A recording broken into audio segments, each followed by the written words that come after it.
And hello YouTube family, welcome to another episode of Anything is Available Pod.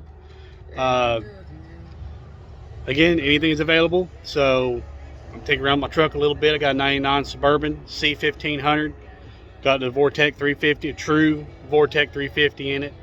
The crappy 4L60E transmission in it is crap, but I've only got 150,000 miles on her, so I'm about another 50 to 100,000 miles before the third, fourth gear clutch goes out in it. So good thing is I've got another parts truck that has a freshly rebuilt 4L60E in it. Actually, it's a whole other Suburban.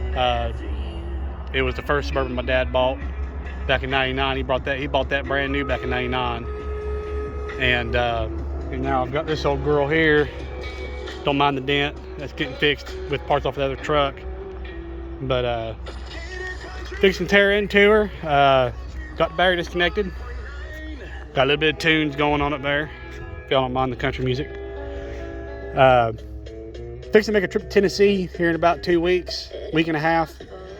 Go get my son and stuff, so I'm just going over it. I've already replaced the, just had the fuel injectors done on it. Had to get those replaced. Number 3 cylinder was dropped. And so now I'm going through and checking all my belts and hoses, making sure everything's good for this long drive. Got a brand new belt on. I just put a new belt and new water pump and new thermostat and all that stuff on it. She don't go above 170 degrees now. Of course, got my good old dielectric grease here. We're going to grease up all of our fittings and stuff, make sure everything's got a good connection, check our training fluid. I just changed the oil in it 2 days ago. So before I make that trip up there, I'm going to change it one more time, do a seafoam treatment in it, get it all cleared up a little bit. And I just got through. I took the air box off and cleaned the throttle body out real good, and just got through cleaning the mass airflow sensor. That's why the whole air box is undone like that.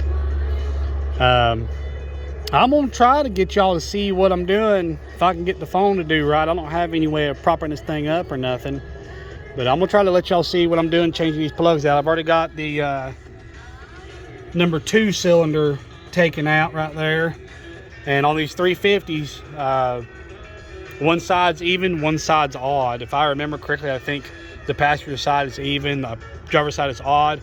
So it'd go 2, 4, 6, 8, and then 1, 3, 5, 7. And then your firing order goes off of that from your distributor cap, which I just got a new cap, rotary button, and wires put in this. I just changed spark plugs on it because she had a little miss when I first got her running. After Daddy had it parked for a little over a year, I put new plugs and wires on it. I don't know how it was running with the distributor cap and rotary button the way it was. The button was just laying on the bottom of the dang distributor. It wasn't even in the cap. It was ridiculous. I don't even know how it was running at all, but it was. So I did all that and got the misfire to go away, and then the number 3 cylinder dropped out with the fuel injector, so I had that replaced. All of them. I just did the whole kit. It was cheaper. So I'm changing the spark plugs out because I still have a small misfire in her. So fixing to change the spark plug one more time to check this number 3 cylinder, make sure the plug ain't fouled out too bad. So I'm gonna try to get y'all set up here and let y'all see what I'm doing here, and see if we can't get this figured out. Just so you know how to change the plugs on a 350 on a Suburban, or any 1500 series Chevrolets, GMC of this year, this body style. Up until the year 2000 or 2001, when they changed over the body style to that newer body style from this one, when they went to the 5.3s, everything in this model of truck, this series of truck, the 1500s, have the same powertrain. So motor, transmission, and rear end is all the same thing. I mean, you take the body off, it's all the same. Everything's laid out the same. A lot of things are the same inside the cab too, inside the body and stuff, and for the door panels and stuff. Suburbans are a little different because they have the full-blown camper top that's permanently on them, so I love them. And of course, this has got a throttle body on it. This is a true Vortec 350, so it has a Vortec box on top. A regular throttle body 350 just has an air cleaner like a carbureted motor would have. but it's a throttle body. It's not carbureted. It's got a throttle body on it. So that's the only real difference in these motors, is if it's a throttle body 350, it won't have what it says Vortec, the little box on top. It'll just have an air cleaner, a round air cleaner like a carbureted motor would. That's really the only difference in the motors, really. And the heads are a little different. A true Vortec has Vortec heads. They're pitched a little different. Love them. Absolutely love these motors. Like I said, that other one over there has got 350, almost 400,000 miles on it, and the brain box went out in it. That's why it's not running. And long story short, we're going to break into this thing. I took the air box off and stuff like that and everything to clean it all out. We got a fairly new air filter on her, so I just did that to clean the mass airflow sensor, your MAFs, and then like I said, I cleaned the throttle body out real good. Cleaned out the air box that holds the air filter, and like I said, I'm gonna try to get y'all set up to where y'all can see what the heck's going on while I'm doing this. And forgive me if I ain't got it all set up right. This is like my 4th or 5th video I've ever done on the YouTube, and I'm just gonna try to jury rig something together, make it stand up right, I guess. I don't know yet. Might have to move my old plugs here, get you set up right. This little prop that I have for my phone ain't worth a scoot no more. Might have to put you in sideways and get the camera up on top. Oh, it was on top. I'll make y'all dizzy here, ain't I?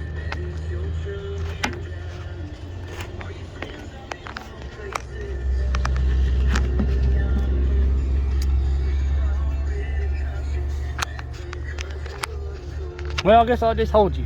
I can do it with one hand pretty much. So, just show y'all what I'm working with here. This right here is the new spark plug. Good old AC Delker. It's the only store I go to. Nice, clean. I just had it gapped. These are for a 0.060 gap. See if I can get this to do it. Y'all can kind of see what I'm talking about here. So you'll find the size, 0.060. You run your gap tool here. Check the gap. I have no tolerance in there, so that's good.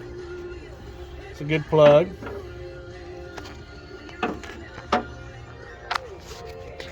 I always buy my plugs pre-gapped, but I always check them anyways.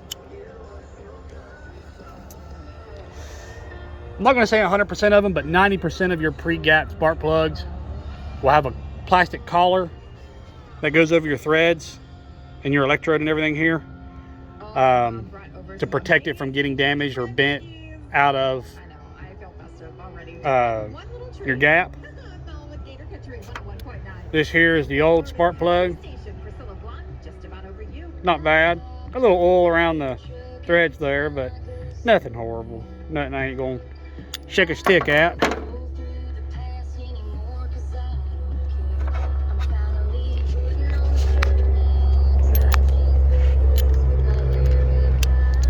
Get our old Sparky Spark put in there. Now, these Chevrolets are built pretty nice. As you can tell, oops, I ain't got y'all on there looking at it. I always make sure I hand tighten them all the way down first. It's a rule of thumb. Get down as tight as you can with your hands, with your fingers. That way you don't cross thread anything. If you cross thread it, you might as well, if you don't know what you're doing, you might as well just tap out and take it to a shop or something. Have it towed to a shop. If you know what you're doing, you can drill and tap it and re-tap it, all the threads and everything, and get away with it. But it's just, it takes an extra 5 seconds, 10 seconds to hand thread everything on there, and I highly recommend doing that if you don't know what you're doing, to guarantee that you don't cross thread anything. I would recommend also taking the air box out like I did all the way around, to make it easier to get to these cylinders over here, because that's in the way, 100% in the way, like it's just a pain in the butt. Over here on the other side where the vacuum booster and stuff's at, there is nothing over here really that's in the way, so easy access for that. Of course, I've got it up on ramps, and I've got my wheels chalked just to be safe.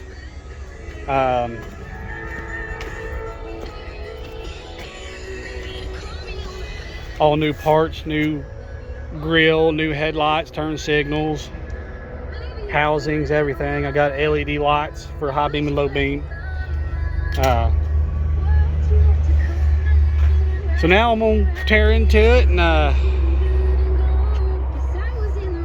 get her all changed out, and hopefully I can let you guys see a lot of it and not be too boring to you.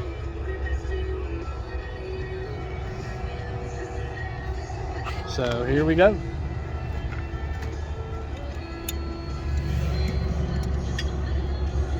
I like using these little knuckles right here because I'm gonna need to use both hands here. Sorry guys, you're gonna be looking at the sky for a second. I like these little knuckles because it makes it a little bit easier to get it in there. You don't want to go too crazy on the tightness of it, just snug it down a little bit. And then I like to be a little generous with my dielectric grease.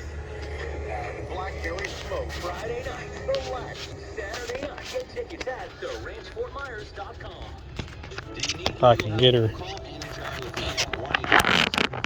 to hold there, which will help my chin right now. Yeah, I like to make a little generous in there. Ain't gonna hurt nothing. Can't put too much. Find that electrode, push it in, and you'll hear it snap. Or you'll feel it snap. There we go. Make sure she's on there nice and snug. Nice and snug. Then we'll go on to the next cylinder here. The dielectric grease, all it does is it guarantees a good connection between any electronics. I use it for all connectors, bulbs. I mean, it has a little label on it that tells you what it's good for. But anything that's electrical, I recommend getting some electrical cleaner, some contact cleaner from the parts store, and then getting a couple of tubes of this dielectric grease. Stuff's amazing, works great. And it also, like I said, it helps to make sure that there's a good connection, that the electricity, the fire gets to where it needs to go. Path of least resistance, and it also makes it easier to get them off next time you have to do this. Makes the plugs pop out a little easier, makes your wires come off a little easier without breaking the boot or ripping the wire out or messing anything up. And that's why it's called dielectric grease. So here we go again. We'll get this bad boy on here. There she is. She's on. Get our ratchet up a little bit here. There we go. See, nice and easy, nice and easy. Dang it. I wanted to.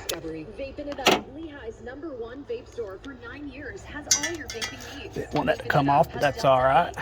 And you want to check the threads, make sure there's no excessive oil on the spark plug or in the threads or anything. That mean your head gasket's bad.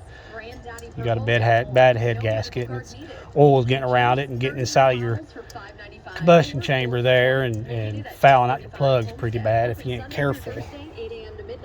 Like that joker right there still looks brand freaking new. Still has a little bit of oil on her, but she still looks dang good. I'm gonna say this is the one that wasn't firing, because there ain't nothing on this thing. So what I'm gonna do is I am gonna save that plug. Put that back in the box. That's still a good dadgum spark plug right there. And we'll go for a new one. So certified diamonds in all of Florida. And because of Jason and Todd being direct diamond importers, you won't find a lower price. So let's see here. The biggest savings on engagement rings with 20% off. Just so we can see what I'm talking about.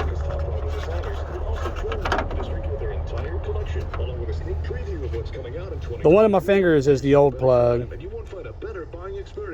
Turned around here a little bit. There we go. So yes. Yeah, the one in my fingers is the old one. If I can get the focus on it. Yeah. So the new one's in the socket and the old one's in the fingers there. She's pretty dang clean. So I'm gonna say she was the one that wasn't firing. Make sure she's locked in real good. Now some people will put stuff on these threads to like some anti-seize and stuff like that to keep it from getting too hot and locking the threads up, you know, welding the threads together in the block and stuff. But I don't run it that hard, and it's a cast iron block, so I don't have that problem really with this in here.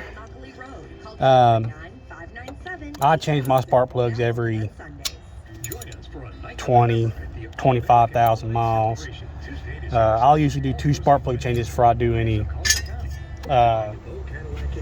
transmission. I'll do two plug and wire changes before I do any transmission stuff. So transmission about every 50,000 miles, and then plugs are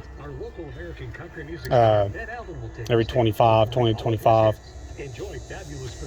So here we go again. Let's see if I can't. Sorry for the squeaking, y'all. Again. Valet service and of course the entertainment. Tickets are on sale now at DeVauxCadillac.com. That's DeVauxCadillac.com. Don't be afraid to be a little generous with her. Celebration starring Ben Out, benefiting the wounded warriors of Collier County. Hosted by DeVaux Cadillac, Tuesday, December 7th. See how she just pops right back off? She ain't snapped in yet. Use my right hand. I can't get in there. These ramps make it a little difficult. See how easy that comes off? There she goes. You'll feel it kind of snap in there. Sometimes if you do it just right, you'll hear a click. And you hear that click and you're in. If you don't hear a click and you feel it snap, you'll be all right. Same thing back there. Them two back there the same way. And the other spark plugs over there are just as easy as these. It's all the same process all the way around. Again, you want to check and make sure your gap is right, and make sure everything else is good. So all right guys, well I'm gonna get off here, and I hope this helped you guys with anything.